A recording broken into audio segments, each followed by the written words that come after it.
Hi, I'm Melissa Trimmer. And I'm Ray Blanchard. Today we're making back-to-school sugar cookies.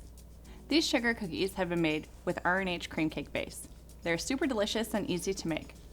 For the full recipe, please visit us on dawnfoods.com. As you know, highly decorated sugar cookies have a lot of steps and can be really complicated. So Chef Ray is here today to help me show you how to make them in each step. First, we'll start by laying in kind of the little gray texture. This is the only tip that differs from a straight tip.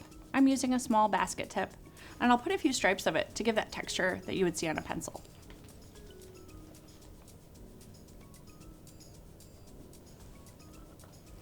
Next, we'll use thicker royal icing, then we'll outline the pink eraser and fill it in.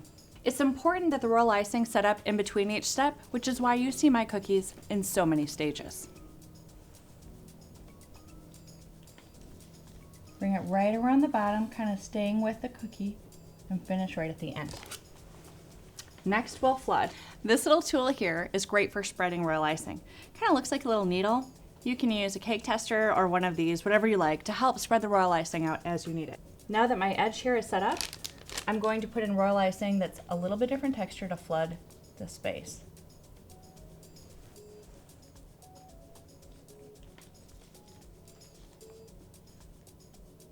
Any of the flooding royal icing is much thinner than the one used for the piping. The key to making sure that they match, though, is to mix one batch of royal icing, color it, then divide it out and add a little bit of water to the one you're going to flood with. And this way the colors will match. Next, we'll outline the yellow.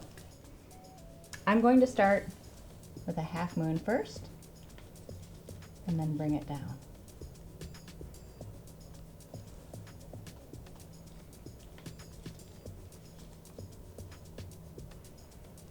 Once again, we don't flood until it's set up. Now, an outside of a cookie like this could set up in maybe 15 or 20 minutes, but to truly be set all the way, overnight is best. You'll notice when I flood, I do try to follow the outline of the cookie.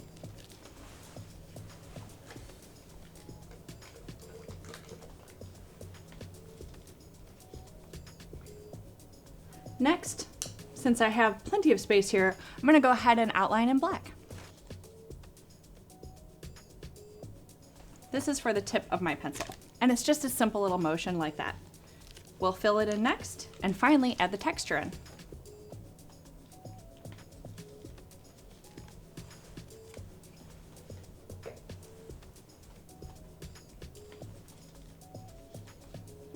Once the cookie is all the way set up, we'll go ahead and add that top texture. We can use the same outline that we used over here, so be sure to save your bag. 2 stripes will do.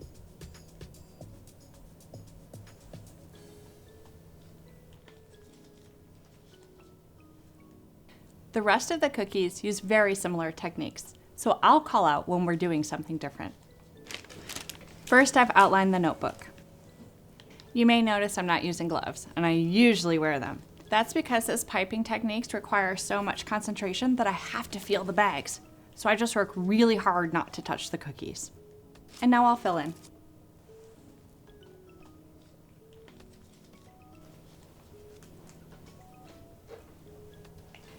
This next step here, you'll notice I just flooded the notebook, has to set up overnight because we're going to use edible markers to make it look like a piece of paper.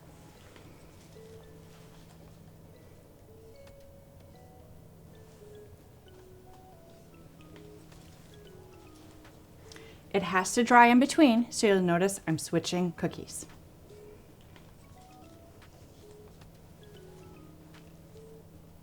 Finally, let's grade ourselves. I think we deserve an A+. Let's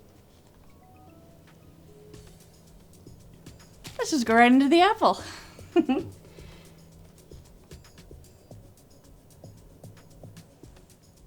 First, I've outlined the apple. Next, I'll fill it in. Here's where things may get complicated. I am going to only fill in partially with red, then drop in the shine and pull my little poker through the shine. The shine and the red have to go in together so they meld. So just watch this technique.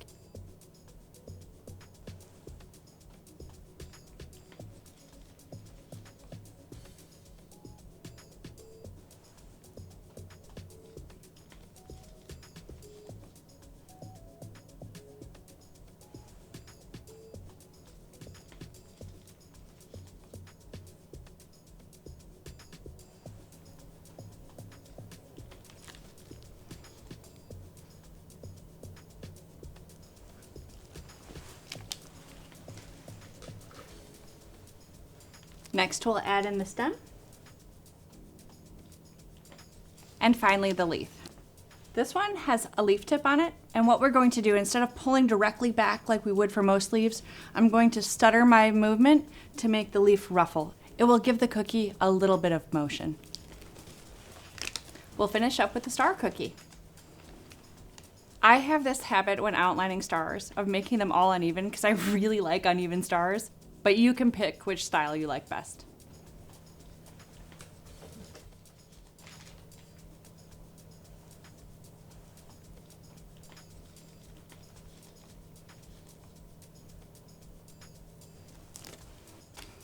Chef Ray is going to put that sanding sugar in for me since I'm not gloved.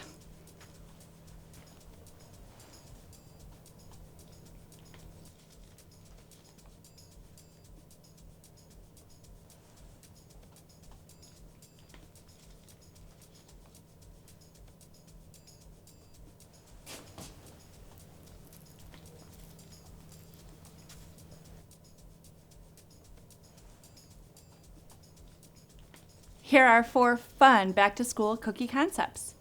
For more cookie inspiration, visit us at dawnfoods.com.